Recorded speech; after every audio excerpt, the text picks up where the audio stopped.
ప్రియ సోదర సోదరిమణులారా, అస్సలాము అలైకుం వరహమతుల్లాహి వబరకాతు. ఇటీవల వచ్చిన వార్త ఏమిటంటే, ప్రాణాలు తీస్తున్న ఒంటరితనం. ప్రపంచవ్యాప్తంగా ఒంటరితనం పెద్ద సమస్యగా మారుతోంది. ఒంటరితనం కుంగుబాటుకు, ఆపై ఆత్మహత్య ఆలోచనలకు దారితీస్తుంది. ఇలా ఏటా ప్రపంచవ్యాప్తంగా కొన్ని లక్షల మంది మరణిస్తున్నారు.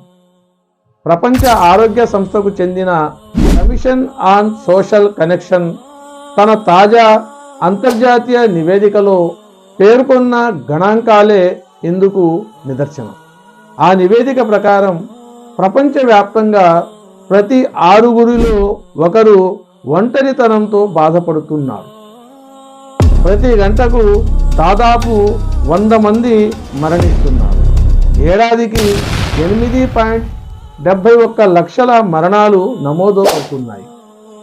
World Health Organization Commission on Social Connection సహా అధ్యక్షుడు డాక్టర్ వివేక్ మూర్తి కూడా ఒంటరితనం అనేది ఈ తరం ఎదుర్కొంటున్న అతి పెద్ద సవాల్గా అభివర్ణించారు. సోదరులారా, డిజిటల్ అనుసంధానమైన ఈ ప్రపంచంలో చాలామంది యువతీ యువకులు తమను తాము ఒంటరి వ్యక్తులుగా భావించుకుంటున్నారు.